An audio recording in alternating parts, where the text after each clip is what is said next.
विक्रमादित्य सिंह की जो है वो सीएम सुखविंदर सिंह सुक्खू जी के साथ जमती नहीं है। तो मैं वैसा गांधी जी का बंदर नहीं हूं कि मैं अपने आंखों को, अपने कानों को और अपने जो है मुंह को बंद कर दूं। क्या हॉली लॉर्ड्स का दबदबा खत्म होने लगा है? तलवार को निकालने में और तलवार को लहराने में कोई कमी ना रखी जाए। सरकार में दम नहीं है इलेक्शन में उतरने का? दर्शन भी मैं कर देता हूं। नहीं, मैं जानना चाह रहा हूँ मंत्री होना सत्ता है या संघर्ष?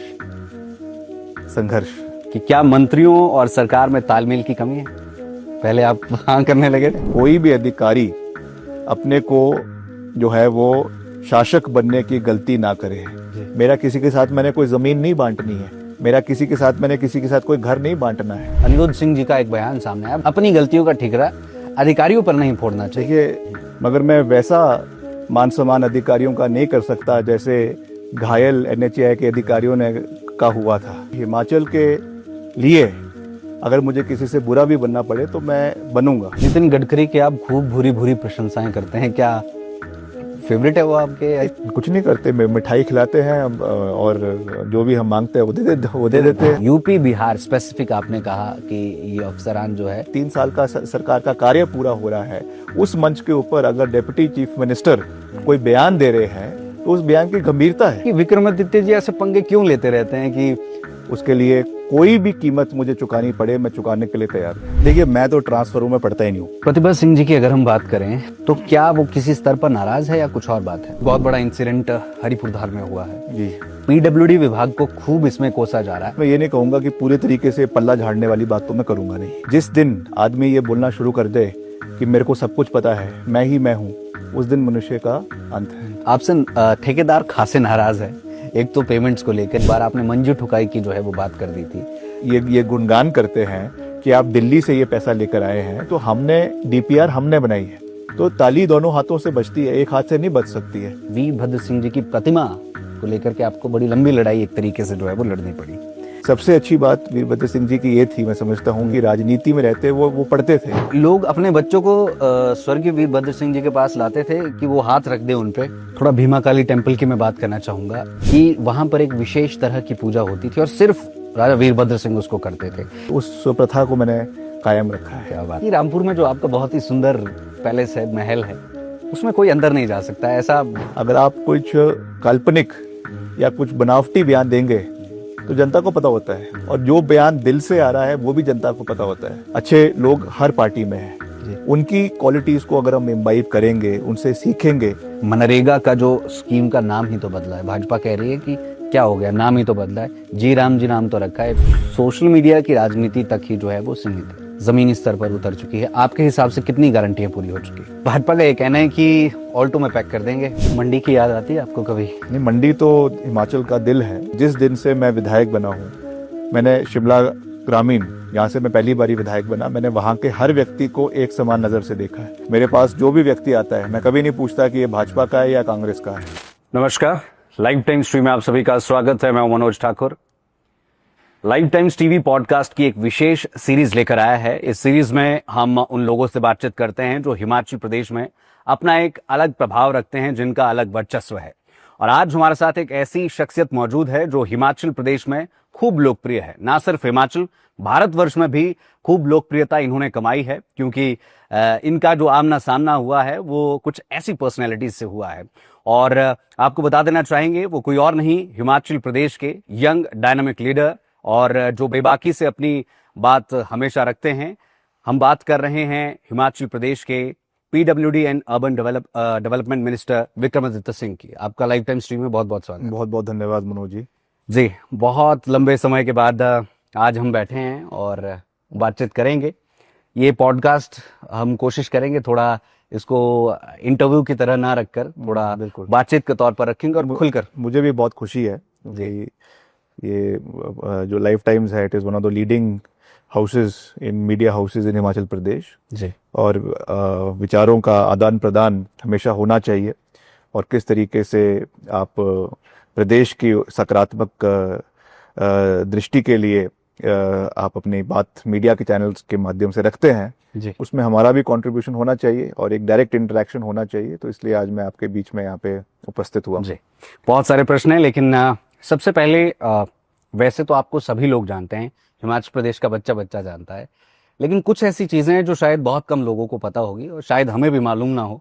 तो आज सबसे पहले तो हम उन्हीं चीजों को जानने की कोशिश करेंगे, पॉलिटिकली भी बातचीत करेंगे बाद में। जी। लेकिन सबसे पहले पूरा प्रदेश ये जानना चाहता है, और मुझे लगता है कि हिमाचल से बाहर भी बहुत सारी जनता ऐसी होगी जो जानना चाहती होगी। पंजाब, चंडीगढ़, हरियाणा की भी अब जनता जो है वो खूब जानना चाहती होगी कि विक्रमादित्य सिंह जी का बचपन जो है वो कैसा रहा होगा। एक मुख्यमंत्री के घर में कोई पैदा होता है, कैसा बचपन रहा? देखिए, बचपन तो स्वाभाविक रूप से मैं कहूँगा कि बिल्कुल संतुलित था, ऐसा तो नहीं था जी। अब पॉलिटिकल पॉइंट ऑफ व्यू से अगर हम बात करें तो जब से मैंने याददाश्त संभाली तब से मैंने ब्यूरोक्रेसी को, पॉलिटिक्स को बहुत क्लोज नज़रिए से देखा है जी। इसका अपना पॉजिटिव साइड भी है और नेगेटिव साइड भी है। पॉजिटिव ये है कि हमें प्रशासनिक एक अच्छी पकड़ मिली है। जब आप जो है छोटी उम्र में ही बड़े अधिकारियों के साथ मिलना, बैठना, बात करना, तो उससे एक कॉन्फिडेंस आता है, बात करने का तरीका आता है। मगर उसके साथ साथ मेरे पिताजी जो मुख्यमंत्री थे उस समय और बहुत लंबे समय तक प्रदेश के मुख्यमंत्री रहे, तो उन्होंने कहीं ना कहीं जितना वो व्यवस्था उनकी राजनीति में थी उसका कहीं ना कहीं एक खामियाजा फैमिली लाइफ पे भी था कि जो समय नहीं दे पाते थे। तो अगर मैं चाहूँ कि एज अ सन, अगर मैं एक बेटे के रूप में कहूँ, तो जितना समय वो मैं चाहता था उनसे वो शायद नहीं मिल पाया क्योंकि वो हमेशा राजनीति में व्यस्त थे। तो मैं समझता हूँ कि एक सिक्के के दोनों पहलू है जी। मगर हमें दोनों को देखना है, दोनों के पॉजिटिव भी है, दोनों के नेगेटिव भी है। मगर जो जीवन है अब उसी में ही हमको आगे बढ़ने की आवश्यकता होती है। मेरा अगला प्रश्न आपसे यही होने वाला था कि जो बड़े बड़े पॉलिटिशियंस होते हैं उनके बच्चों में अक्सर ये दिक्कत, बच्चों को ये एक कमी महसूस होती है कि हमें वो समय नहीं मिल पाता। तो कैसा रिलेशन था आपका अपने पिताजी के साथ? रिलेशन तो बहुत अच्छा था। नहीं मतलब डांटते थे, प्यार से रखते थे? डांटते भी थे, पुचकारते भी थे, मगर बहुत डिसिप्लिनेरियन थे और डिसिप्लिन के ऊपर कोई भी कॉम्प्रोमाइज उनकी ओर से नहीं होता था जी। एक बारी मुझे अक्सर मेरे हेडमास्टर भी स्कूल में इस बात को कहते हैं कि किसी कारण से जब किसी मेरी ग्रेडिंग होनी थी स्कूल में तो एक टीचर ने उसमें जो है वो कंपैशन पे लिख दिया कि ये जो है इनमें कंपैशन नहीं है। अच्छा। तो ऐसी पासिंग रेफरेंस में लिखा होगा उन्होंने, मगर जब वो रिपोर्ट कार्ड मेरे घर पे गई तो मेरे पिताजी को इतना बुरा लगा कि वो उसी शाम को जो है वो BCS पहुंच गए और स्कूल में जाके हेडमास्टर से पूछा कि ये ऐसी रिपोर्ट कार्ड क्यों दी है। तो उन्होंने कहा कि सर मुझे तो पता नहीं है, मैं पता करता हूँ। तो उन टीचर को बुलाया तो उन्होंने कहा कि नहीं, तो मैंने ऐसे ही एक कोई छोटा मोटा इंस्टेंस हुआ और उस पर मैंने ये लिख दिया, मगर इसमें कोई ऐसी कोई बहुत बड़ी बात नहीं थी। मगर उससे उस चीज़ का पता चलता है कि इतनी व्यवस्था के बावजूद वो अपने दफ्तर से छोड़कर शाम को स्कूल में आए और हेडमास्टर मुझे अक्सर कहा करते थे कि वो पहली और आखिरी बारी थी कि वो स्कूल में मेरे होते हुए वहाँ पर आए। तो ये दिखाता है कि वो हालांकि प्रदेश के मुख्यमंत्री रहे, इतने बड़े पद पे थे और व्यवस्थाएं में थे, मगर फिर भी एज अ फादर बहुत केयरिंग थे और छोटी छोटी बातें का बहुत ध्यान जो है वो रखते थे। अक्सर ये माना जाता है कि जो बड़े पॉलिटिशियंस होते हैं, जैसे चीफ मिनिस्टर आपके पिता रहे, कई मर्तबा रहे, प्रदेश को उन्होंने बड़ा सहयोग दिया, कि वो अपने बच्चों को डांटते नहीं है या बड़ा पुचकार के रखते हैं। कभी आपको कोई ऐसा इंस्टेंस याद आता है कि कभी आपको डांटा हो या आपकी क्लास लगाई? देखिए, डांटते तो ऐसा तो नहीं थे, मगर उनकी आंखों से ही पता चल जाता था कि अगर वो नाराज है तो बिना कहे ही वो उनके बॉडी लैंग्वेज से और आंख से पता चल जाता था कि आज उनका मूड ठीक नहीं है या आज वो किसी चीज़ के ऊपर गुस्साए है। तो हम भी उसी तरीके से जो है वो अपने को ढाल लेते थे, तो कुछ कहने की आवश्यकता नहीं पड़ती। आप जाते नहीं होंगे फिर? बिना कहे ही हम समझ जाते थे कि आज जो है कुछ गलती हुई है या ये चीज़ है। मगर उनका जो एक्सपीरियंस था, उनके साथ जो समय मैंने व्यतीत किया, उससे बहुत कुछ मुझे सीखने को मिला है। और आज मैं जो कुछ भी हूँ, मैं ये कह सकता हूँ कि उसमें उनका एक बहुत बड़ा योगदान, उनकी प्रेजेंस का, उनका जो काम करने का तरीका था, उनका जो कंपैशन लोगों के प्रति था, वो मुझे सीखने को मिला है। और मैं सौभाग्यशाली इस बात को मानता हूँ कि मुझे उनके साथ इतना समय जो है वो व्यतीत करने का मौका मिला, जहाँ की मैं तो उनका बेटा था मगर वो प्रदेश की जनता को भी अपना परिवार समझते थे। तो इतने क्लोज क्वार्टर से मुझे उनको देखने को मिला। मैं समझता हूँ कि ये मेरे लिए सौभाग्य की बात है और मैं प्रयास करता हूँ कि उनकी क्वालिटीज़ को हम जो है वो आगे लेकर जाएं। एक बात आपने बड़ी अच्छी यहाँ पर कही, आजकल के जो बच्चे हैं उनमें ये बड़ी समस्या है कि अपने माता पिता के प्रति उनका जो है वो आदर नहीं है, वो आदर भाव नहीं रखते हैं। लेकिन जैसे आपने बताया कि जब गुस्सा होते थे तो नज़रों से पता लग जाता था, तो वो जो एक पुराना अदब संस्कार होते हैं वो देखने को नहीं, मिलता वो तो होने चाहिए बिल्कुल। आजकल जो मॉरल वैल्यूज हमारी डिक्लाइन हो रही है, वही मेन कारण यही है कि समाज और सोसाइटी में आज इतनी गिरावट आ रही है। इसलिए अपने परिवार को, अपने माता पिता को, एंड फॉर दैट मैटर केवल माता पिता ही नहीं, मगर परिवार में कोई भी बुजुर्ग हो या इस समाज में कोई भी बुजुर्ग हो, उनको मान सम्मान देना बहुत आवश्यक है और उनका आशीर्वाद प्राप्त करना बहुत आवश्यक है। इससे आपको बहुत ऊर्जा मिलती है, आपको एक नई जोश के साथ आगे बढ़ने का जो है एक साहस मिलता है, और मैं समझता हूँ कि वो बहुत बहुत महत्वपूर्ण है। तभी जाकर हम आगे बढ़ सकते हैं और अपने लक्ष्य को प्राप्त कर सकते हैं। इसलिए उसमें ब्लेसिंग्स होना, मैं समझता हूँ बुजुर्गों का, वो बहुत ज़रूरी है। आपके पुराने यारकारों से पता लगता है कि आप बड़े शरारती हुआ करते थे, अब आप बड़े सीरियस हो गए हैं। तो ये बदलाव क्या सच में शरारती थे या फिर र्यूमर्स फैलाए हुए थे? इतना तो मैं कभी ज़्यादा शरारती नहीं था, पर हाँ ये ज़रूर है कि अब यंग एज में थोड़ी बहुत चीज़ें तो होनी भी चाहिए जी। अब वही याद रहती है। तो ऐसा कभी कभी छोटी मोटी चीज़ें कर भी लेते थे स्कूल में, कॉलेज में, मगर ओवरऑल मैं समझ सकता हूँ कि मैं, ऐसा नहीं कि अपने बारे में बात कह रहा हूँ, मगर मैंने कभी भी कोई जो है किसी रेखा को जो है वो लांगा नहीं। निशानेबाजी में आपने नेशनल खेला है, if I am not wrong, ji. तो ये कहाँ से इंटरेस्ट जागा आपका? या नहीं, ये तो देखिए अब एक राजपूत होने के नाते जो है शिकार और ये सब चीज़ें तो हमेशा हमारे डीएनए में रहा ही जी। मगर क्योंकि अब जो है वो शिकार कहीं ना कहीं बंद हो गया है या कम हो गया है, उस पर बैन लग गया है। तो मैंने ये सोचा कि जब स्कूल के समय से मैंने इसको जो है बिल्ड किया, और स्पोर्ट्स में, हालांकि हम अलग अलग स्पोर्ट्स में मैं पार्टिसिपेट करता था, मगर शूटिंग को मैंने सीरियसली लिया। तो मैंने उसमें नेशनल्स में पार्टिसिपेट किया, फिर ट्रैप शूटिंग शुरू किया, फिर जब मैं दिल्ली में गया विश्वविद्यालय में, कॉलेज में, वहाँ पे भी मैंने इसको कंटिन्यू किया और हिमाचल को रिप्रेजेंट भी किया नेशनल्स में। तो मैंने आगे भी उसको परस्यू करना चाहता था, मगर फिर आगे व्यवस्थाएं आ गई। यूथ कांग्रेस का मैंने चुनाव लड़ना शुरू किया, फिर आगे इलेक्शन आ गए और फिर विधानसभा में आ गए, तो उसकी वजह से उस चीज़ को कंटिन्यू नहीं कर पाए। मगर मेरा ये मानना है कि कोई ना कोई स्पोर्ट हमें ज़रूर फॉलो करनी चाहिए। इट इज़ वेरी इंपॉर्टेंट, क्योंकि एक किस्म से एक तो ये स्ट्रेस बस्टर है। आज के ज़माने में जितना प्रेशर हमारे ऊपर है, सबके ऊपर है, पर्टिकुलरली फोन्स का, सोशल मीडिया का, इन सब चीज़ों का, इलेक्ट्रॉनिक्स का, उससे आपको रिलीव करने के लिए, चाहे आप जिम्नास्टिक्स कर रहे हैं, चाहे स्विमिंग कर रहे हैं, चाहे आप जिम्नेजियम में जा रहे हैं, चाहे स्क्वॉश खेल रहे हैं, एनी स्पोर्ट, ये खेलना बहुत ज़रूरी है। इससे आपके जो अंदर की एक जो सही रूप से चैनलाइजेशन ऑफ फोर्स है, वो सही रूप से आगे निकल सकती है। अदरवाइज उसके नेगेटिव परिणाम हमको देखने को मिल रहे हैं, किस तरीके से जो है सुसाइड्स समाज के अंदर बढ़ते जा रहे हैं, आपसी जो है आपका मेंटल स्ट्रेस बढ़ता जा रहा है, उसकी वजह से फैमिलीज में परेशानियां बढ़ रही है, सामाजिक प्रॉब्लम्स बढ़ रही है। तो ये सब चीज़ें मैं समझता हूँ उसका जो एक सबसे महत्वपूर्ण चीज़ है इसको रिलीज करने का, इंटेंशंस को, वो स्पोर्ट्स है, जिसको हमें बढ़ावा देना चाहिए। अभी भी करते हैं आप शूटिंग या फिर छोड़ दिए? नहीं, अभी भी कभी कभी करता हूँ, पर इतना रेगुलरली अब उसको मैं फॉलो नहीं कर पा रहा हूँ। मैं आपसे एक बड़ा पर्सनल सवाल पूछने वाला हूँ कि आपको क्या सबसे ज़्यादा जो है वो अपने पिता की कमी महसूस कब हुई, और सबसे ज़्यादा अहमियत कब आपको लगा, महसूस हुआ कि कितनी अहमियत थी उनकी? नहीं, मैं सच कहूँ तो मुझे कभी लगा ही नहीं कि वो उनकी कमी मुझे कभी महसूस ही नहीं हुई, क्योंकि उनका ऐसा ऑरा था। आज मैं कहीं पर भी किसी भी प्रदेश के कोने में जाता हूँ तो लोग उनकी बात करते हैं, तो ऐसा लगता है कि वो हमारे बीच में है। और जिस दिन उनका देहांत हुआ, हो सकता है थोड़े घंटों के लिए मुझे दुख भी हुआ, बुरा भी लगा और कुछ आंसू भी आए, मगर उसके बाद मुझे अंदर से एक ऐसी फीलिंग हुई, और मैं बिल्कुल सच बात ही आपसे कह रहा हूँ, कि वो हमारे बीच में है, उनकी प्रेजेंस हमारे बीच में है। और मैंने उस दिन से आज के दिन तक मुझे कभी भी ये बुरा नहीं लगा, और कभी भी मेरे को मन में ये नहीं लगा कि वो हमारे साथ नहीं है। ये तो एक नेचुरल बात है कि समाज को और दुनिया को छोड़ के सबने जाना है, मगर उनके प्रिंसिपल्स जो है, उनके जो कमाए हुए लोग हैं, उनकी जो आइडियोलॉजी थी, वो आज लोगों में जीवित है, और उसी तरीके से आदमी जीवित रहता है। तो मैं तो ये मानता हूँ कि हमें उनके दिखाए हुए रास्ते पे चलना है, और उनके साथ साथ और भी जो वैल्यूज़ उन्होंने बहुत से लोगों से सीखी भी। वो सबसे अच्छी बात वीरभद्र सिंह जी की ये थी, मैं समझता हूँ, कि राजनीति में रहते वो पढ़ते थे। He was a very well read man. उन्होंने सारे इतिहास, चाहे वो रशियन जार्स का था, चाहे वो अमेरिकन हिस्ट्री का था, चाहे वो चाइनीज़ हिस्ट्री का था, जापानीज़ हिस्ट्री का था, वो पढ़ते थे।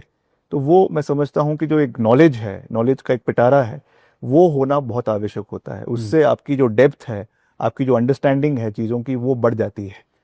तो वो हमने उनसे सीखने का प्रयास किया है। सुना है आप भी गाड़ी में चलते चलते पढ़ते रहते हैं, सत्य है ये नहीं, मैं कोशिश करता हूँ, इतना नहीं कर पाते हैं, मगर हाँ मैं कोशिश करता हूँ कि अलग अलग जॉनर्स के, कभी नॉवेल्स, कभी बायोग्राफीज, ऑटोबायोग्राफीज पढ़ने का हम प्रयास करते रहते हैं, क्योंकि उससे जो इवॉल्विंग परिस्थितियाँ हैं वो हमको उसके बारे में जानकारी मिलती है, और वो होनी भी चाहिए। करंट अफेयर्स है, चाहे हिस्ट्री है, और अगर हम भविष्य की भी बात करें, डेवलपमेंट अगर भविष्य का भी करना है, उसके लिए जो ढांचा है वो हिस्ट्री है कि हमारा इतिहास क्या रहा है, चाहे प्रदेश का है, चाहे देश का है। जब तक आपको उसकी थरो अंडरस्टैंडिंग नहीं होगी, तब तक आप भविष्य के बारे में रणनीति नहीं बना सकते हैं। तो ये मैं समझता हूँ कि मैं प्रयास करता हूँ उसमें कि जितना ज़्यादा हम पढ़ सके, जितना नॉलेज इम्बाइब कर सके। तो कमियां भी रहती है, ऐसा नहीं है कि सब कुछ हमको पता है। और मेरे पिताजी हमेशा अक्सर ये कहा करते थे कि आपके जीवन के आखिरी दिन तक व्यक्ति जो है वो एक लर्नर है, कीन लर्नर है। उनको सीखते रहना चाहिए, पढ़ते रहना चाहिए। जिस दिन आदमी ये बोलना शुरू कर दे कि मेरे को सब कुछ पता है, मैं ही मैं हूँ, उस दिन मनुष्य का अंत है। जी। कुछ सवाल ऐसे हैं मेरे कि अगर मैंने आपसे नहीं पूछे तो वो एक तरीके से या तो आपने जो पूछना है आप पूछिए। मुझे आपको याद होगा जब आपने मेरा पिछला इंटरव्यू भी किया था, जी। मैंने उसमें भी कहा था मेरा जीवन जो है वो खुली किताब है। आपने जो पूछना है आप खुले मन से पूछिए। मैं ये पूछना चाहता हूँ, बात आपके पिताजी की हो रही है। ऐसा कहा जाता था, अब आपने शायद ये महसूस किया होगा या देखा होगा कि लोग अपने बच्चों को स्वर्गीय वीरभद्र सिंह जी के पास लाते थे कि वो हाथ रख दे उन पे। तो ऐसा ऐसा सच में था, होता था ऐसा कुछ? ये आते थे बिल्कुल, बहुत से बच्चे सुबह जब वो, खास करके जिस दिन छुट्टी होती थी, क्योंकि वैसे तो छोटे छोटे बच्चे, वैसे तो जब वो सरकार में होते थे तो अक्सर दफ्तर में बिजी रहते थे जी। मगर जब नहीं थे, या खास करके जब ऑपोजिशन में होते थे, तो वो पूरे दिन अपने घर पे हॉली लॉज में बाहर धूप में बैठते थे। तो कोई भी व्यक्ति, कोई भी बच्चे कभी आ जाते थे। हनुमान मंदिर लोग अक्सर जाते हैं, तो वापसी में आ जाते हैं। हाँ। हनुमान जी के दर्शन किए ऊपर, और जाते जाते राय साहब के दर्शन कर देते हैं। तो ऐसा कोई नहीं था कि उनको घर पे कोई रोक रहा है, कोई जा रहा है। सब आके मिलते थे, आशीर्वाद लेते थे और चले जाते थे। तो ये चीज़ें हमने बचपन से देखी है, तो हम भी उस चीज़ को अब आस्ते आस्ते फॉलो करने की कोशिश करते हैं। वही उनकी सबसे बड़ी ताकत थी, लोगों के साथ सीधा संपर्क, और वो बनाना आज की तारीख में बहुत महत्वपूर्ण भी है, और उसमें बहुत सी कमियां भी हैं, मगर फिर भी हम कोशिश करते हैं कि उसको हम पूरा बना कर रखें। थोड़ा भीमा काली टेम्पल की मैं बात करना चाहूँगा। ऐसा माना जाता है, ये भी एक र्यूमर या सच्चाई पता नहीं कितनी इसमें, कि वहाँ पर एक विशेष तरह की पूजा होती थी और सिर्फ राजा वीरभद्र सिंह उसको करते थे। क्या ये बात सत्य है?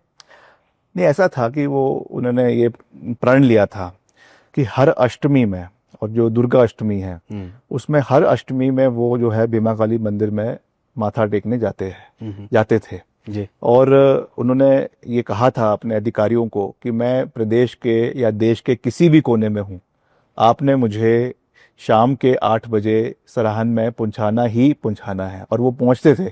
कभी वो लोकसभा के चुनाव चल रहे होते थे, विधानसभा के चुनाव चल रहे होते थे, पर प्रदेश का 12-12 घंटे का सफर तय करके, उस समय तो सड़कें इतनी अच्छी नहीं थी, तो 12-12 घंटे का सफर तय करके रात को सराहन पहुंचते थे, और वहाँ पे पूजा अर्चना करने के बाद फिर जो है आगे की कार्रवाई करते थे। तो उनका एक बिलीफ था, उनका एक विश्वास था, और उस विश्वास का मैं समझ सकता हूँ कि माँ भीमा काली का अटूट आशीर्वाद उनके ऊपर रहा, जिसका हम तो वैसे भी देवी देवताओं को मानने वाले लोग हैं, प्रदेश में देवभूमि है। तो जो ये उनका आशीर्वाद रहा, उसकी वजह से प्रदेश के 6 बार मुख्यमंत्री बनना, केंद्रीय मंत्री बनना, इतने लंबे समय तक प्रदेश के लोगों का नेतृत्व करना, कहीं ना कहीं उसमें दैविक कृपा जरूर थी।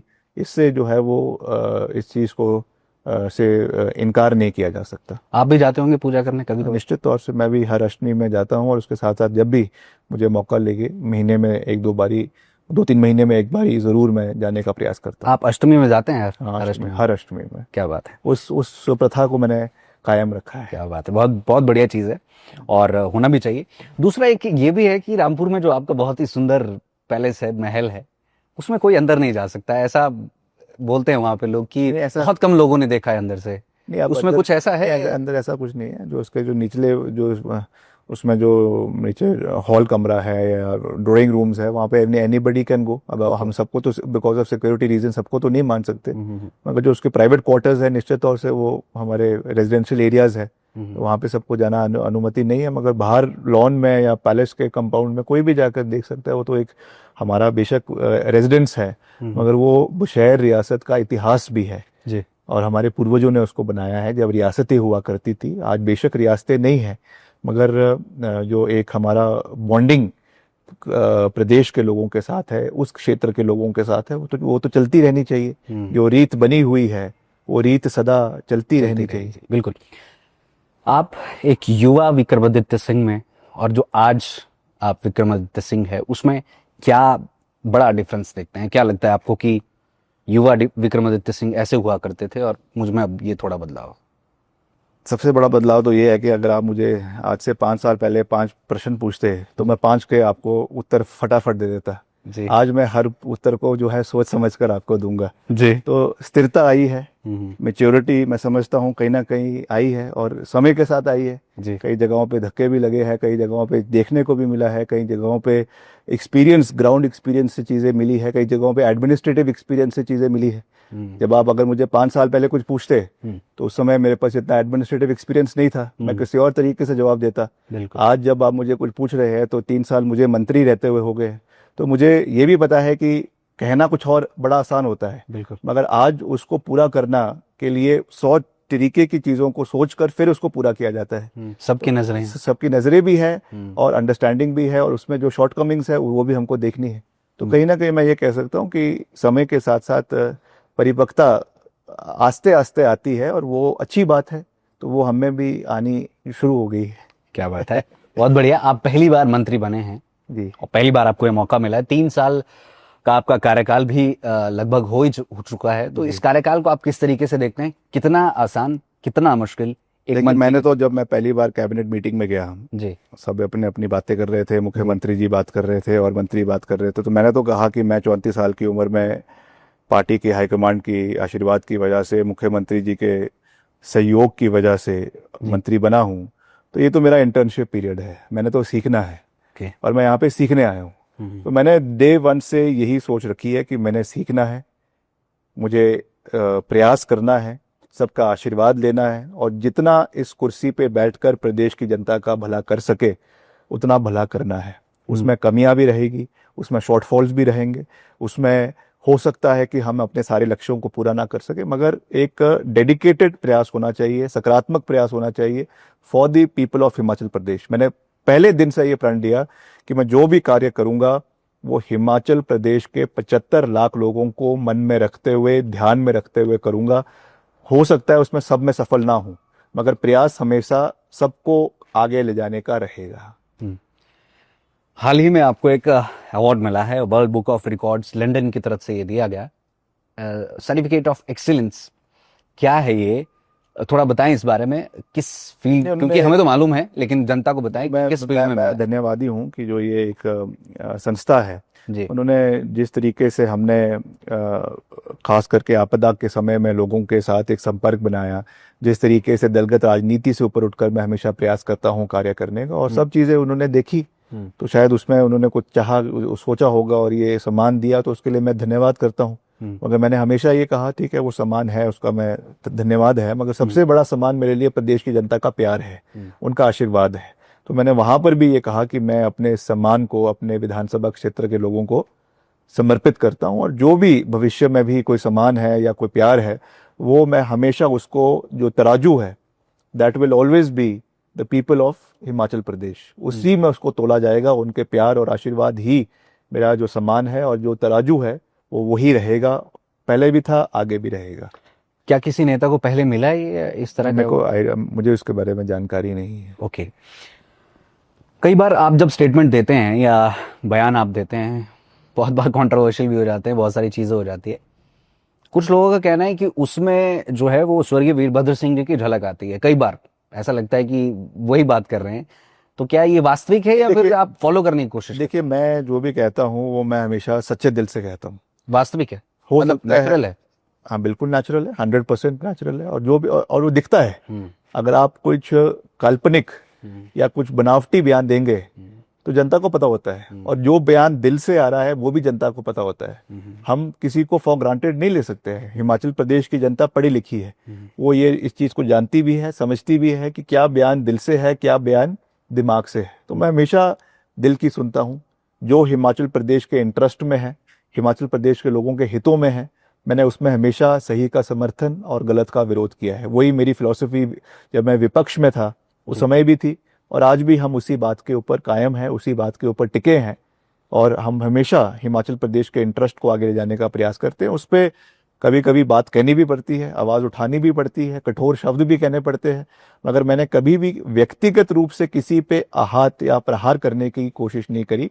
जो भी बात करी सैद्धांतिक करी, जो भी बात करी मूल्यों के ऊपर करी, जो भी बात करी आंकड़ों के ऊपर करी, और जो भी बात करी वो मुद्दों के ऊपर करी। मैं हमेशा अपनी राजनीति को मुद्दा आधारित और आंकड़ा आधारित कर जो है वो आगे ले जाने में विश्वास रखता हूँ।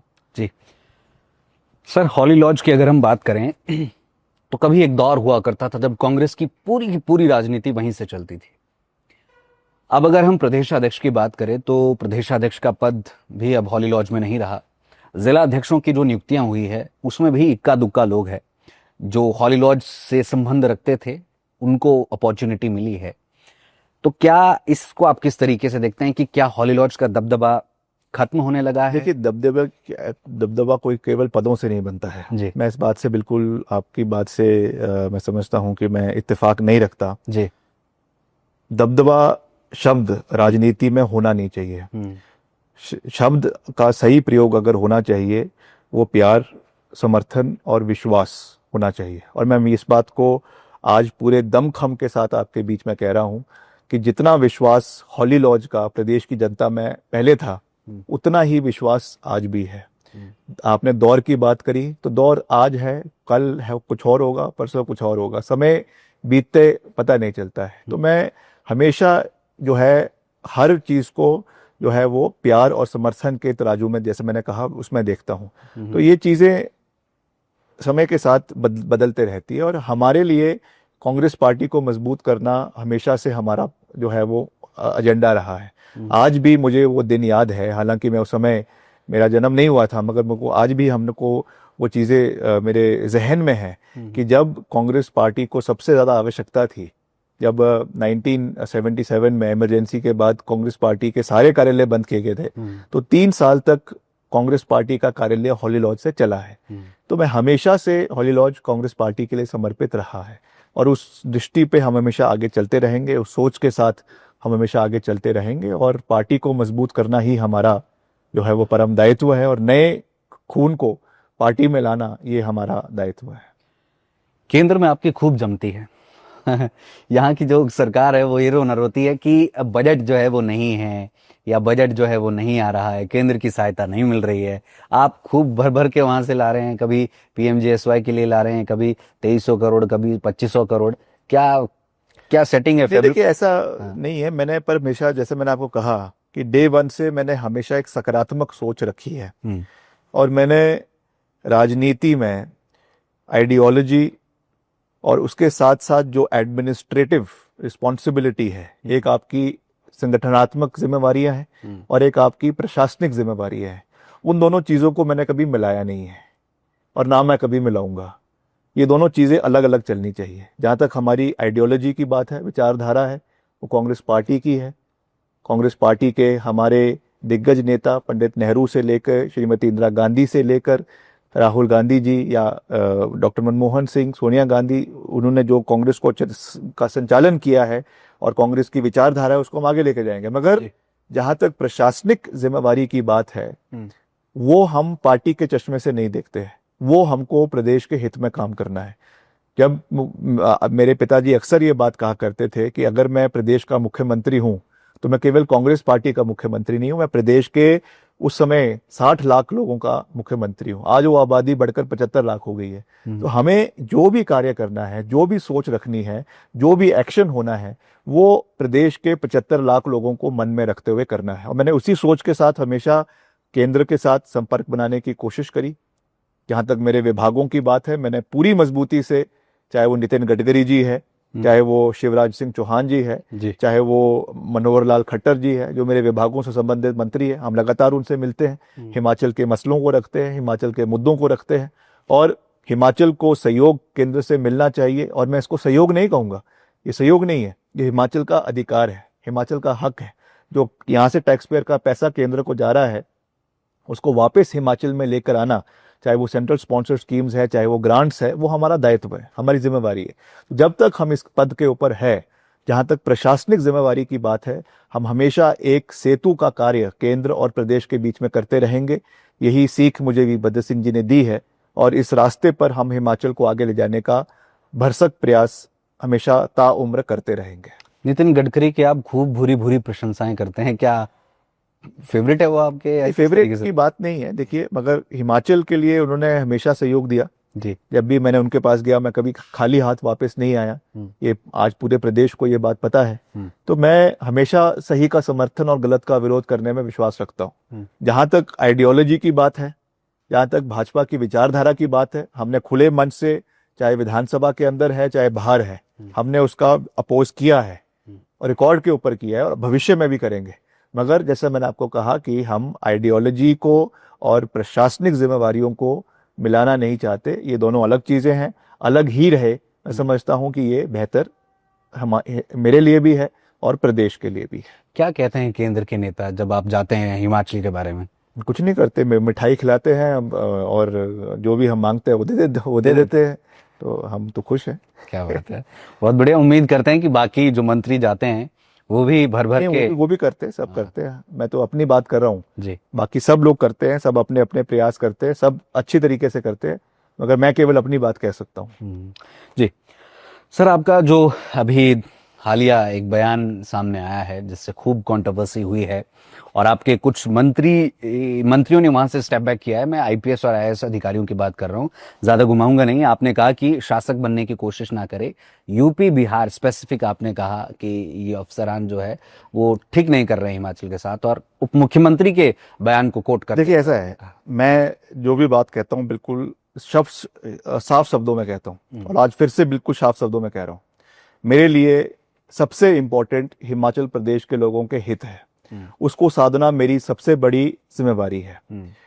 मैं ये भी कह रहा हूँ, ऑन रिकॉर्ड कह रहा हूँ, कि जितने भी अधिकारी हैं, चाहे वो हिमाचल के हैं चाहे वो गैर हिमाचली बाहर से, हम सबका मान सम्मान करते हैं, सबको हम एक नजरिए से देखते हैं जी। और आईएएस आईपीएस जो हिमाचल के अंदर बाहर के राज्यों से आ रहे हैं, हम संवैधानिक ढांचे को भी समझते हैं। हमको पता है कि वो हमारे प्रदेश के लोग भी बाहर के राज्यों में जाते हैं और बाहर के प्रदेश के अफसर भी हिमाचल में आते हैं, हम उनका सम्मान करते हैं। मगर हमने ये बात करी है कि अगर हमको ऐसा लग रहा है कि कुछ ऐसे अधिकारी हैं, और इसमें मैंने उप मुख्यमंत्री जी का जो है वो रात के अंधेरे में मैंने जिक्र किया, तो उन्होंने कुछ समझकर ये बात कही होगी।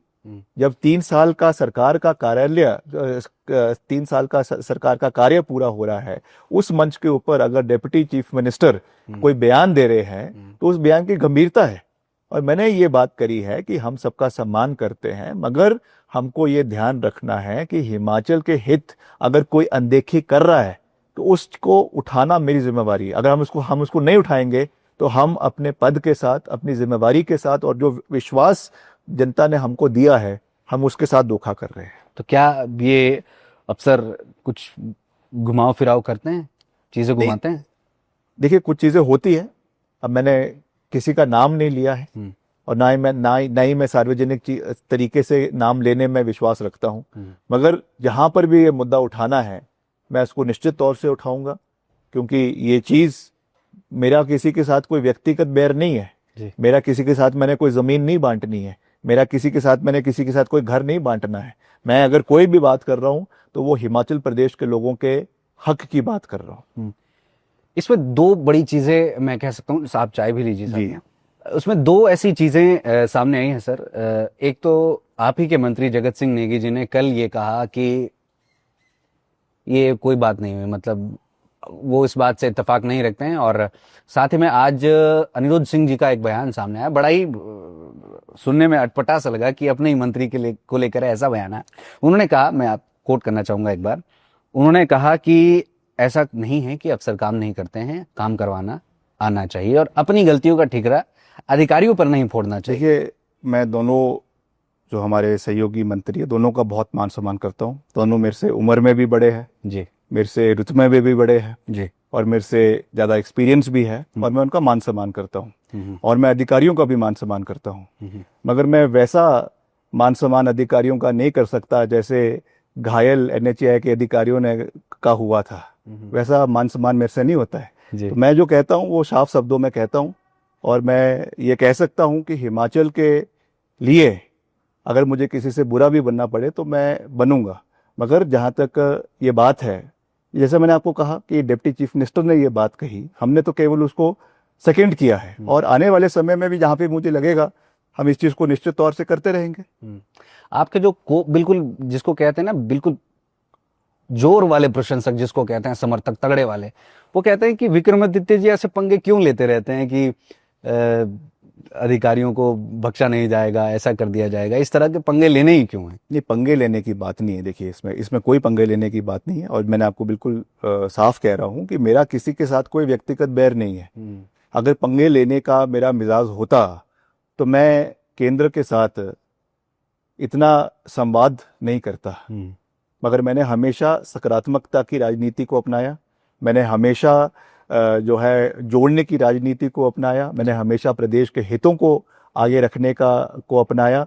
मगर जैसा मैंने आपको कहा कि अगर मुझे कुछ गलत होता हुआ दिख रहा है, मैं उस पर अपनी आंखों को बंद नहीं कर सकता हूँ। मैं वैसा गांधी जी का बंदर नहीं हूँ कि मैं अपने आंखों को, अपने कानों को और अपने जो है मुंह को बंद कर दूं। क्या बात है ये तो कोट ही बन गया। अच्छा सर, अब मैं यहाँ पर एक बात और करना चाहूँगा। आप समय समय पर ये बात कहते आए हैं कि जो अड़ंगा अड़ाते हैं उनको बख्शा नहीं जाएगा। क्या सिर्फ अधिकारी ही अड़ंगा अड़ाते हैं या आपको लगता है नेता लोग भी अड़ंगा अड़ा देते हैं कई बार? ऐसा नहीं है। कैसे? नहीं, अब सब अपने अपने तरीके से काम करने की कोशिश करते हैं। मैं ये आपको कह सकता हूँ मनोज जी कि मैं सर्वगुण संपन्न नहीं हूँ, मेरे में भी कमियां हैं, बहुत कमियां हो सकती है, मगर मैं हमेशा सीखने के इच्छा से आगे बढ़ता हूँ। अच्छी क्वालिटीज सबसे सीखनी चाहिए। अपने पार्टी में भी बहुत से वरिष्ठ नेता है, मगर जहाँ तक क्वालिटीज की बात है, हमें सब लोगों के साथ सब लोगों की क्वालिटीज को इम्बाइब करना चाहिए। मैं इस विचारधारा से आता हूँ। किसी भी पार्टी का व्यक्ति हो, अच्छे लोग हर पार्टी में हैं, उनकी क्वालिटीज को अगर हम इम्बाइब करेंगे, उनसे सीखेंगे, तो निश्चित तौर से उससे हमारा एक्सपीरियंस इन्हेंस होगा। तो मैं ये सोचता हूँ कि हमें उस तरीके से आगे बढ़ना चाहिए। और जहाँ तक कोर प्रिंसिपल की बात है, वो मैंने आपको साफ कर ही दिया है कि मैं हमेशा, जहाँ तक आइडियोलॉजी की बात है, जहाँ तक प्रदेश के हित की बात है, उसमें come what may Vikramaditya Singh will never compromise in the interest of the people of Himachal Pradesh. उसके लिए कोई भी कीमत मुझे चुकानी पड़े, मैं चुकाने के लिए तैयार हूँ। क्या बात है, ऐसा ही होना चाहिए एक राजनेता का थॉट अपने स्टेट के प्रति, अपने देश के प्रति। सी और डी श्रेणी के जो मतलब कर्मचारी है, उनका ट्रांसफर बैन हटा है, कैसा लग रहा है अब बड़े लंबे समय के बाद? देखिए, मैं तो ट्रांसफरों में पढ़ता ही नहीं हूँ। मेरी आइडियोलॉजी पहले से हमेशा ऐसी रही है। आप देखेंगे जब मैं विपक्ष में भी था तो मैं सबसे कम ट्रांसफर करवाता था और वर्तमान में भी मैं ट्रांसफरों में विश्वास रखता नहीं हूँ। ठीक है, कोई मेरिट पे कोई आ रहा है, किसी का कोई जो है हेल्थ का ग्राउंड पे कोई केस है या कोई और जेन्युइन केस है, वहाँ पे ट्रांसफर्स होनी चाहिए। पर मेरा ये मत है, मेरा ये मानना है कि इसमें जैसे हरियाणा ने ट्रांसफर पॉलिसी बनाई थी, उस तर्ज पे आने वाले समय में ट्रांसफर पॉलिसी बननी चाहिए, ऑन मेरिट होना चाहिए। और इसमें जो आपका शॉर्ट स्टे पे है या इस पे और जो इसकी अलग अलग कोडल फॉर्मेलिटीज है, उसको मद्देनजर रखते हुए categorisation of hard areas and soft areas वैसे हिमाचल को बंटवाकर इस पे काम होना चाहिए। इसमें कोई भी राजनीतिक हस्तक्षेप ट्रांसफरों के अंदर नहीं होना चाहिए। और I am the least person जो ट्रांसफरों की पॉलिटिक्स में विश्वास रखता है। मगर ये जरूर है कि प्रशासनिक रूप से यहाँ पे मेरिट के हिसाब से लगता है कि कोई ट्रांसफर की आवश्यकता है या दूर दराज के इलाकों में कोई पोस्ट खाली है, उनको भरने की आवश्यकता है, उसके लिए न्यू रिक्रूटमेंट करनी है, उसके हक में मैं हूँ। मगर बिना मतलब की ट्रांसफर्स, मैं इस चीज से बिल्कुल अपने को दूर रखता हूँ। प्रतिभा सिंह जी की अगर हम बात करें तो आजकल राजनीति से पूरी तरह से हट चुके हैं। जब से प्रदेशाध्यक्ष के पद से वो हटे हैं, तो क्या वो किसी स्तर पर नाराज है या कुछ और बात है, या उन्होंने कहीं नहीं, और नाराज काम नहीं केंद्रित है। कर दिया। वो तो जो उनको जिम्मेवारी मिली है उन्होंने हमेशा उसका निर्वहन किया। जब मेरे पिताजी को गुजरे जी 2 महीने भी नहीं हुए थे, शायद 3 महीने भी नहीं हुए थे, राजीव शुक्ला जी आए और कहा कि हमें पार्टी को रिवाइव करना है, आप लोकसभा का चुनाव लड़िए। हालांकि बनता नहीं था इतने जल्दी वीरभद्र सिंह जी के जाने के बाद मैदान में उतरना, मगर वो उन्होंने पार्टी के लिए निर्णय लिया कि उतरेंगे और लड़े और चुनाव जीते। उसके बाद पार्टी हाईकमान ने ही ये निर्णय लिया कि हम उनको पार्टी का अध्यक्ष बनाना चाहते हैं, उन्होंने उसको भी स्वीकारा। तो ये जरूर है कि वो एडमिनिस्ट्रेशन ऑर्गेनाइजेशन से निकल कर नहीं आई है, ये एक वास्तविक सच्चाई है।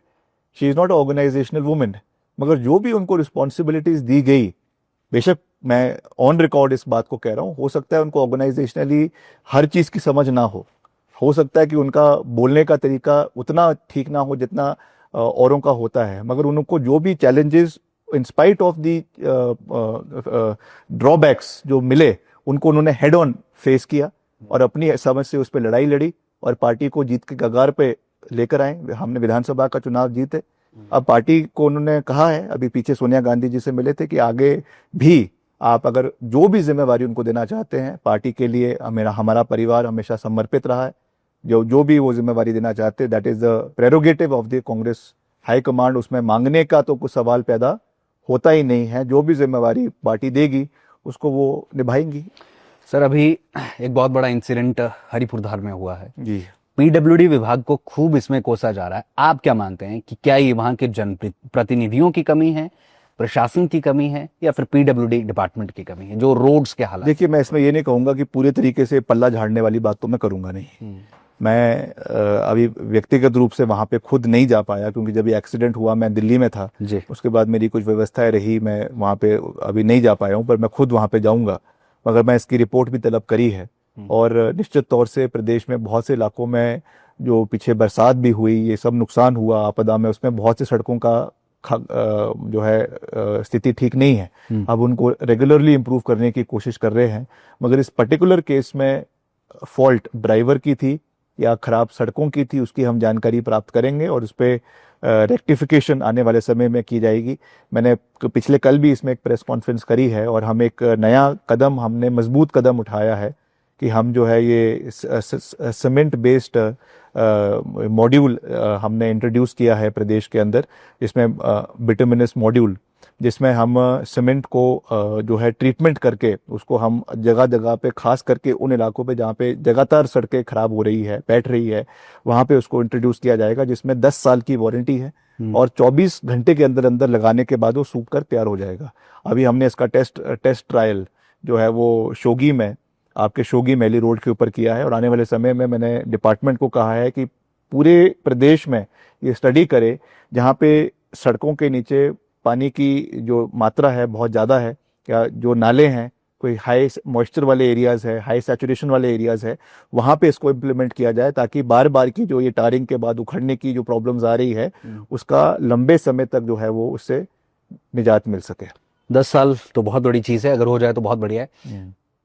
जयराम ठाकुर जी कहते थे कि हमने सड़कों का बड़ा तगड़ा विस्तार जो है वो किया। अब सेम डिपार्टमेंट आपके पास है, आपने क्या किया अपनी सरकार में आने के बाद? कितना आपको लगता है कि कितने हमने नेटवर्क को बढ़ाया है? मैं कह सकता हूं और आंकड़ों के साथ ये बात कह सकता हूं कि पिछले 3 साल के कार्यकाल में करीबन 5,500 से 6,000 किलोमीटर सड़कें हमने प्रदेश में अतिरिक्त जो है वो बनाई है। आज हमारा रोड नेटवर्क करीबन 46,000 से लेकर 47,000 किलोमीटर्स का प्रदेश के अंदर है और इसमें सबसे बड़ा नेटवर्क जो है करीबन 23,000 करोड़ का प्रधानमंत्री ग्राम सड़क योजना के माध्यम से बना है। उसमें केंद्र का भी सहयोग रहा है। 2000 में ये स्कीम शुरू हुई थी, तब से लेकर 25 साल में 23,000 किलोमीटर इसमें बने हैं, मगर प्रदेश का भी इसमें योगदान रहा है। प्रदेश में इसमें डीपीआरस हमने बना के भेजी है, उसके माध्यम से ये चीज़ें पूरी हुई है। तो मैं हमेशा हर चीज़ को राजनीतिक दृष्टिकोण से नहीं देखता हूँ। मैंने विधानसभा के अंदर भी कहा, विपक्ष के साथियों को कहा कि अगर ये गुणगान करते हैं कि आप दिल्ली से ये पैसा लेकर आए हैं, तो हमने डीपीआर हमने बनाई है, उसका काम हमने ग्राउंड पे किया। अगर हमारे अधिकारियों ने, हमारे इंजीनियर्स ने सही डीपीआरस नहीं बनाई होती तो वो पैसा केंद्र से नहीं आता। तो ताली दोनों हाथों से बजती है, एक हाथ से नहीं बज सकती है। तो ये चीज़ भी हमको अंडरस्टैंड करने की आवश्यकता है। दूसरा, आपसे ठेकेदार खासे नाराज है। एक तो पेमेंट्स को लेकर कि पीडब्ल्यूडी की पेमेंट्स जो है वो नहीं हो पा रही है। दूसरा, कई बार आपके जो है वो बड़े भयंकर बयान जो है वो विधानसभा से भी आ जाते हैं। एक बार आपने मंजू ठुकाई की जो है वो बात कर दी थी। तो ये बीच बीच में आप ठेकेदारों को डोज देते रहते हैं, इसके पीछे का क्या कारण है? नहीं, देखिए ऐसा है कि अकाउंटेबिलिटी होनी चाहिए जी जहाँ तक पेमेंट्स की बात है। मेरी पूरी सहानुभूति जी और ठेकेदारों के साथ है। वो मैं समझता हूँ कि जो हमारा प्रदेश आगे बढ़ रहा है उसमें इक्वल पार्टनर्स है। विभाग अकेले कुछ नहीं कर सकता, कॉन्ट्रैक्टर्स का भी बहुत बड़ा योगदान है, तभी जाकर हम आगे बढ़ते हैं। उनका समय पर उनकी भुगतान की अदायगी हो, दैट इज़ वेरी इंपॉर्टेंट। उसके लिए हम प्रयास पूरा करते हैं समय समय पर। मैं इस बात को मुख्यमंत्री जी से भी कहना चाहता हूँ और मैं मुख्यमंत्री जी को बधाई भी देना चाहता हूँ कि उन्होंने भी इसमें पूरा एफर्ट्स किए हैं।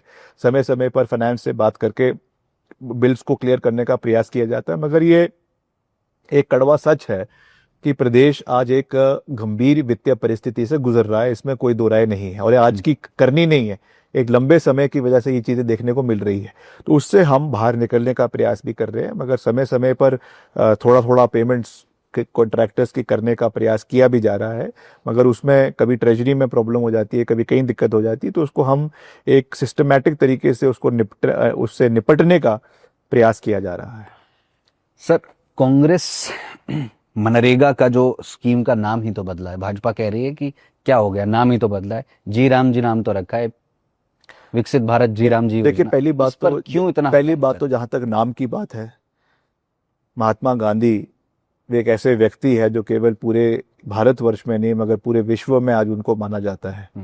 उनकी अहिंसा की वजह से जो उन्होंने आंदोलन देश के अंदर चलाया और जिस तरीके से आज़ादी उनके नाम पे मिली है, ये उनका तिरस्कार है। जिस तरीके से नाम को बदलकर जो है आज उसको बदलने का प्रयास किया जा रहा है। और दूसरा, इसमें जो टेक्निकलिटीज है, इसमें जो बजट का एलोकेशन है, उसको जिस तरीके से बदला जा रहा है। पहले इसमें 90-10 का फंडिंग होती थी, इसमें केंद्र सरकार मैक्सिमम इसका बजट प्रोवाइड करती थी। आज उसको 60-40 पर डिवाइड करने की कोशिश की जा रही है। ये केवल हिमाचल की बात नहीं है, ऑल ओवर द कंट्री सब राज्य इससे चिंतित है। हालांकि जो भाजपा शासित राज्य है वहां पर भी ये चिंताएं हैं कि इस बजट को आने वाले समय में कौन देगा। और इसमें सबसे ज्यादा डंगे आज अगर हमारे लग रहे हैं ग्रामीण इलाकों में, सड़कें बन रही है, पगडंडियां बन रही है, छोटे टैंक्स बन रहे हैं। तो ये सब चीजें मनरेगा के माध्यम से हुआ है।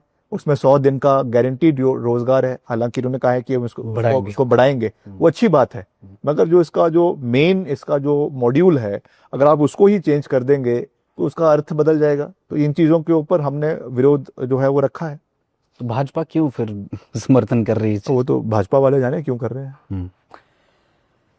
सर, अगला सवाल आपसे ये है कि सरकार नए नए शहर बसाने की तो सोच रही है कि हम जाठिया देवी में बसाएंगे, शीतलपुर में बसाएंगे, सराहन की बात हो रही है और पठानकोट साइड भी एक शहर की बात हो रही है। लेकिन विरोध भी वैसा ही देखने को मिल रहा है। बद्दी में भी संघर्ष समिति जो है वो बनी है। अभी कुछ दिन पहले आपसे जाठिया देवी और आसपास के जो गांव के लोग थे वो मिलने आए थे। तो कैसे इस टकराव को या ये जो बीच में अब लूप होल आ रहा है उसको दूर करेंगे? कैसे विकसित होंगे नए शहर? देखिए, ऐसा है कि शहर बनने तो बहुत आवश्यक है, इसमें कोई दो राय नहीं है। समय रहते हुए शहर बने, क्योंकि जिस तरीके की अर्बनाइजेशन हो रही है, और शिमला आप जानते हैं कि ब्रिटिश कैपिटल रहा है और उस समय जब बना था तो केवल 2000 के लोगों के लिए की आबादी के लिए बना था। आज शिमला की फ्लोटिंग पॉपुलेशन करीबन 3 से 3.5 लाख पॉपुलेशन शिमला की है। तो वो उसकी कैरिंग कैपेसिटी को पार कर चुका है। तो इसलिए ये बहुत ज़रूरी है कि नए शहर, सैटेलाइट टाउनशिप्स शिमला के इर्द गिर्द बने और एक नया शहर भी बने। ये मुख्यमंत्री जी की बहुत अच्छी सोच है कि जो है चंडीगढ़ के साथ उन्होंने ये कंसीव किया है कि हिम चंडीगढ़ जो हमारा बद्दी का इलाका है वहाँ पे बनना चाहिए। मगर इसमें मैं दूसरे पहलू से भी सहमत हूँ कि जो वहाँ के ग्रामीण लोग हैं उनके इंटरेस्ट को भी हमें वॉच करना है। चाहे वो ज़मीन अक्वायर हो रही है, चाहे लैंड पूलिंग के माध्यम से ज़मीन कोई दे रहा है, उसमें लुक्रेटिव डील्स बनाने की आवश्यकता है ताकि उनके इंटरेस्ट को भी वॉच किया जा सके। मगर ओवरऑल मैं समझता हूँ कि शहरों को बनाना भी है, सस्टेनेबल शहरों को बनाना है, that is also very important. आज जिस तरीके से क्लाइमेट चेंज हो रहा है, आज जिस तरीके से ग्लोबल वार्मिंग का असर देखने को मिल रहा है, उस चीज़ों से भी हमको शहर को लेस करना है। इसमें मैक्सिमम सोलर पावर हो, मैक्सिमम उसमें बायोगैस का इस्तेमाल हो, मैक्सिमम उसमें जो है वो इलेक्ट्रिक गाड़ियाँ वहाँ पे चले। उस दृष्टि से भी हमें फ्यूचर को भी इन्विजन करना है, मगर इन्विजन के साथ साथ हमें जो ग्राउंड रियलिटीज़ है उनको भी समझना है, और कहीं ना कहीं उन दोनों के बीच में एक तालमेल बनाने की आवश्यकता है। जाटिया देवी की अगर हम बात करें तो शायद पिछली कांग्रेस की सरकार के समय से, हाँ, उस समय से उसको कंसीव किया गया था, और उस समय करीबन if I am not mistaken 250 बीघा की जमीन उसके लिए हिमुडा के माध्यम से खरीदी गई थी। अब उसको बढ़ाने का प्रपोजल था 250 से ज्यादा, करीबन 650 बीघा तक उसको पहुंचाने की बात है, मगर उसमें वहाँ के ग्रामीण लोगों के कुछ उसमें ऑब्जेक्शंस है। तो वो मुझे मिलने भी आए थे और उनको मैंने विश्वास दिया है, क्योंकि मैं वहाँ का लोकल एमएलए भी हूँ। उनको मैंने पूरा विश्वास दिया है कि वहाँ उन लोगों के इंटरेस्ट हमारे लिए सर्वप्रिय है, सर्वश्रेष्ठ है। जैसा वहाँ के ग्रामीण लोग कहेंगे उसके हिसाब से हम कार्य करेंगे। अगर वो नहीं चाहते कि वहाँ पे कोई ज़मीन एक्वायर हो तो हम उसको नहीं करेंगे। सोशल मीडिया पर आप खूब एक्टिव रहते हैं और समय समय पर अपडेट करते रहते हैं लोगों की हमने ये किया या ये करने जा रहे हैं। कुछ लोग उस पर ये कहते हैं, खासकर आपके विरोधी कहते हैं कि सोशल मीडिया की राजनीति तक ही जो है वो सीमित है। आप किस तरीके से देखते हैं? नहीं, देखिए ऐसा है कि तो कोई भी मीडिया हो वो केवल एक प्लेटफॉर्म है जी। वो प्लेटफॉर्म है दर्शाने के लिए कि आप धरातल पे क्या कार्य कर रहे हैं। वहां पे तो किसी भी प्लेटफॉर्म पे दिखेगा वही जो बिकेगा, और उसको बिकाने के लिए, उसको बेचने के लिए कुछ ना कुछ उसमें होना भी चाहिए जी। तो हम तो केवल जो कार्य प्रदेश के अंदर हो रहे हैं, कहीं सड़कों का निर्माण हो रहा है, कहीं डंगे लग रहे हैं, कहीं नई टेक्नोलॉजी का इस्तेमाल हो रहा है, कितनी किलोमीटर सड़कें प्रदेश के अलग अलग इलाकों में बन रही है, उसको हम जो है वहां पे दर्शाते हैं। और मैं उसमें सवाल भी पूछता हूँ लोगों से, हम उनमें कोई कमियां हैं उसके बारे में भी लोगों से पूछा जाता है, और उसमें भर भर कर लोग अपने सुझावों को देते हैं। तो मैं हमेशा ये मानता हूँ कि this is only a platform, ये केवल एक प्लेटफॉर्म है एक विचारों के आदान प्रदान के लिए और एक सीधा जुड़ाव प्रदेश के लोगों के साथ करने के लिए। उसमें हमें बहुत से सुझाव भी मिलते हैं, उसमें हमें जो कमियां भी है वो भी हमको पता लगती है, और कमियां पता लगनी भी चाहिए, निंदा होनी चाहिए, तभी हम अपने को और बेहतर करने का प्रयास जो है वो किया जा सकता है। मुझे लगता है एक तरह से रिकॉर्ड भी रहता है उस पर कि कब आप, हाँ बिल्कुल, कौन सा काम बिल्कुल, जो है वो कौन सा काम कब हुआ है वो भी पूरा रिकॉर्ड रहता है, और कभी भी आप उसके बारे में जानकारी प्राप्त कर सकते हैं। आपके हिसाब से, सीएम सुक्खू जी के हिसाब से या कांग्रेस के कुछ और नेताओं के हिसाब से 6 गारंटियां पूरी हो चुकी है, जमीनी स्तर पर उतर चुकी है। आपके हिसाब से कितनी गारंटियां पूरी हो चुकी है? नहीं, निश्चित तौर से आस्ते आस्ते बजट को मद्देनजर रखते हुए सारी जो हमारी गारंटीज है हम उसको निश्चित तौर से पूरा करने का प्रयास कर रहे हैं। चाहे वो बिजली की बात है, चाहे वो जो इंदिरा गांधी प्यारी बहना योजना के तहत महिलाओं को सहयोग देने की बात है, रोजगार देने की बात है, स्वरोजगार देने की बात है, हर तरीके से हम आगे बढ़ रहे हैं। और सरकारी क्षेत्र में रिकॉर्ड नौकरियां निकाली है, इसमें कोई दो राय नहीं। अभी हाल ही में ही करीबन 3200 नौकरियां जो है वो एजुकेशन में निकाली गई है, आपके रूरल डेवलपमेंट में ब्लॉक ऑफिस की निकाली गई है, मेरे विभाग में जेईज की भर्तियां निकाली गई है, जेओआईटी की भर्तियां निकाली गई है। हर तरीके से हम प्रयास कर रहे हैं, और आने वाले समय में हम इसको और मजबूत करने का, मजबूती से जो है पूरा करने का प्रयास करेंगे। हाई कोर्ट ने सरकार को फटकार तो क्या कहे, मतलब एक तरीके से डायरेक्शन यहाँ पर दी है कि आपको 30 अप्रैल से पहले चुनाव करने होंगे। सीएम सुक्खू जी कह रहे हैं कि अभी भी हम इसका अध्ययन करेंगे। विपक्ष इसकी किरकिरी कर रहा है कि हाई कोर्ट जब अपना फैसला सुना दिया वो सर्वोपरि है, आप उससे ऊपर नहीं जा सकते हैं, फिर भी अध्ययन करने की बात की जा रही है। दूसरा एस्पेक्ट ये है कि क्या सरकार में दम नहीं है इलेक्शन में उतरने का, या पैसा नहीं है?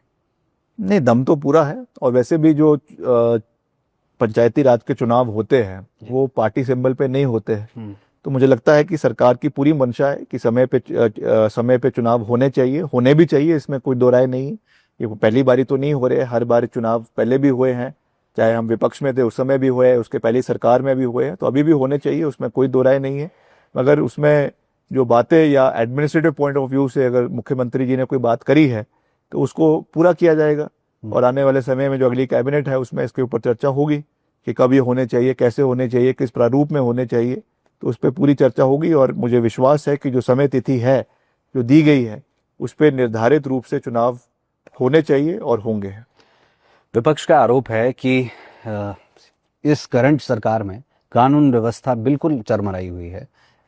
ये जयराम ठाकुर जी ये कहते हैं, डॉक्टर बिंदल कह रहे हैं कि कुछ भी नहीं है, सिर्फ और सिर्फ एक तरीके से कह सकते हैं कि निराशा ही हाथ लग रही है, लोगों से झूठ पर झूठ बोला जा रहा नहीं, है। ऐसा नहीं है। देखिए, लगातार चाहे वो चिट्टे की तस्करी की बात हो, चाहे वो और लॉ एंड ऑर्डर को मजबूत करने की बात हो, अभी नई गाड़ियां लेने की बात हो, नई इंटरसेप्टर व्हीकल्स हमने हर जिले के अंदर भिजवाई है।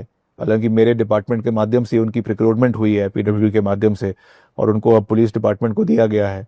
अभी चिट्टे के ऊपर इतनी बड़ी कार्रवाई पुलिस ने करी है, अपने विभाग के कितने कांस्टेबल्स को और एएसआईज को सस्पेंड किया है। तो ये एक दृष्टि है और एक दृढ़ सोच है कि हमें जो है चिट्टे के खिलाफ कार्रवाई करनी है। वैसे ही जो और भी लॉ एंड ऑर्डर सिचुएशन है उसको भी मजबूत करने का प्रयास किया जा रहा है। उसमें कोई भी कमियां पाई जाती है उसको ठीक करने का कोशिश की जा रही है। पहले पैरोल पे बहुत से लोग छूट जाते थे, उनको भी अब उस पर भी संशोधन किया है, सख्ती करी है कि अगर कोई पैरोल पे छूटता है और उसका कंडक्ट ठीक नहीं है तो उसको वापस जेल के जो है कारागार में वापस डाल दिया जाता है। तो हर तरीके से हम प्रयास कर रहे हैं कि लॉ एंड ऑर्डर की सिचुएशन प्रदेश के अंदर बनी रहे।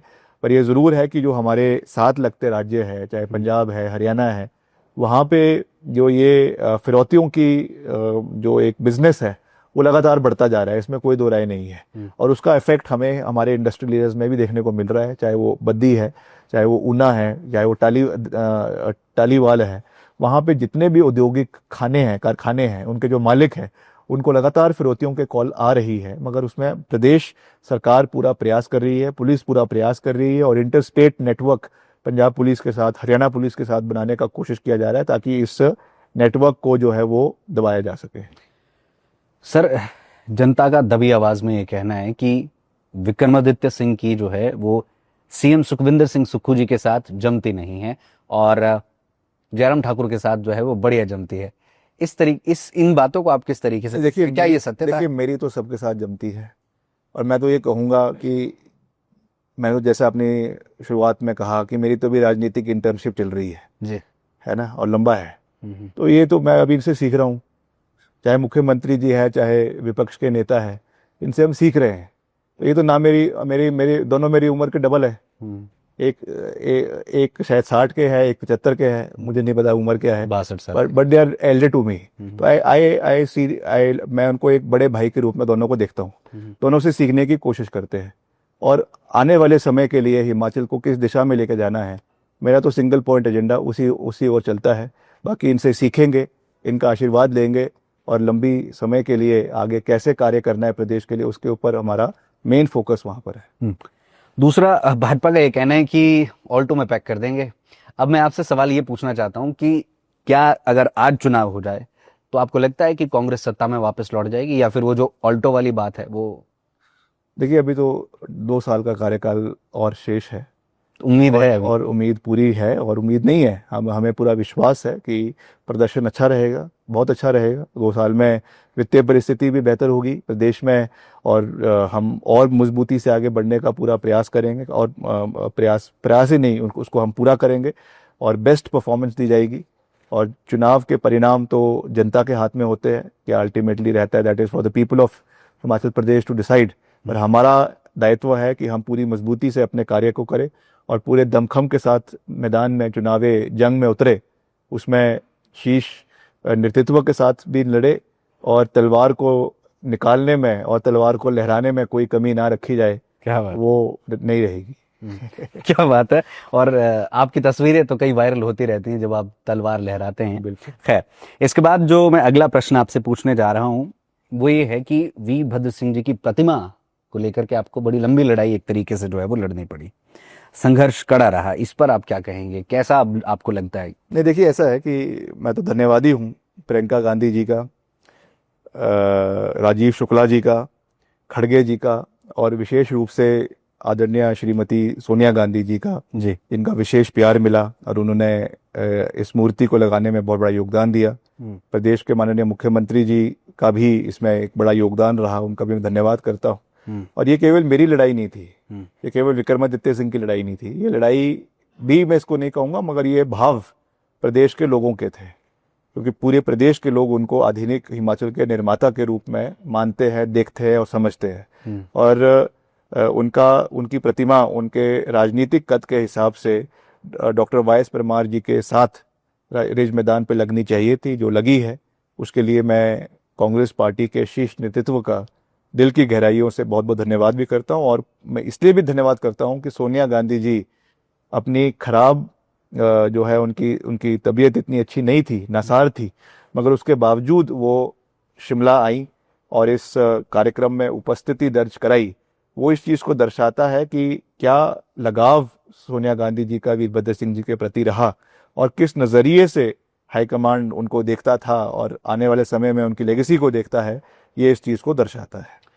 मंडी की याद आती है आपको कभी? नहीं, मंडी तो हिमाचल का दिल है और मंडी के साथ मेरा लगाव हमेशा था, है और रहेगा। मेरे पिताजी ने बहुत लंबे समय तक राजनीति मंडी से ही शुरुआत करी। प्रतिभा सिंह जी वहाँ से सांसद रही। तो आपका अगला प्रश्न ये होगा कि चुनाव ना जीतने के बावजूद भी क्या उसमें कुछ कमी आई है? तो मैं ये प्रश्न भी मैं कर देता हूँ। नहीं, मैं जानना चाह रहा हूँ कि मेरा लगाव पूरा वहाँ के लोगों के साथ है और लंबे समय तक है। वहाँ के मुद्दों को उठाना, वहाँ के कार्यों को आगे करना, ये मेरा हमेशा से प्राथमिकता रही है। उनके सुख में, उनके दुख में मैं हमेशा खड़ा रहता हूँ और आगे भी रहूंगा। आप कंगना रनौत के कार्यकाल को किस तरीके से देखते हैं? आपको क्या लगता है कि देखिए कैसा चल रहा है? ये सवाल आप हिमाचल प्रदेश की जनता से करना कि कंगना जी के कार्यकाल को आप कैसा देखते हैं। मैं तो उनको शुभकामनाएं देता हूं, मेरी बड़ी बहन है। आप बोलना नहीं चाहते हैं? वो हिमाचल की हितों की पैरवी करें, मंडी संसदीय क्षेत्र के हितों की पैरवी लोकसभा के अंदर करे, मगर कैसा कार्यकाल उनका रहा, ये इसका उत्तर हिमाचल प्रदेश की जनता जो है वो बेहतर दे सकेगी मेरे से। जी, रैपिड फायर हो जाए थोड़ा सा, 2-4 प्रश्न में, तो आपने हाँ या ना में जवाब देना है, या जो भी मैं आपसे जिस भी हिसाब से पूछूंगा। मंत्री होना सत्ता है या संघर्ष? संघर्ष।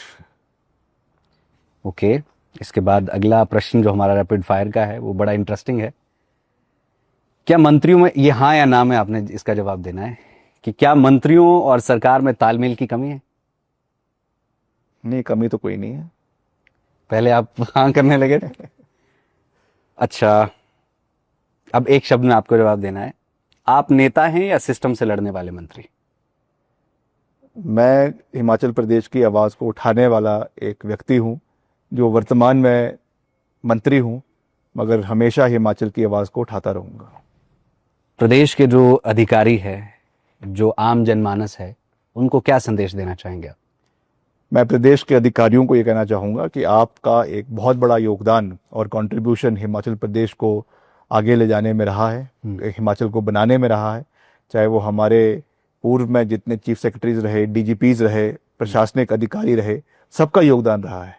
मगर मैं ये भी कहना चाहूँगा कि मैं उसी अपने स्टेटमेंट को रिपीट करना चाहूँगा कि कोई भी अधिकारी अपने को जो है वो शासक बनने की गलती ना करे। We are all public servants, हम सब जनता के सेवक हैं और उसी मानसिकता के साथ हमें कार्य करना है, हिमाचल को आगे लेकर जाना है। कमियां हमारे अंदर भी है और कमियां प्रशासनिक अधिकारियों के अंदर भी है। हमें एक दूसरे की ढाल भी बनना है, एक दूसरे का समर्थन भी करना है, मगर ये देखना है कि हम अहंकार में कहीं प्रदेश की जनता को पीछे ना छोड़ दे।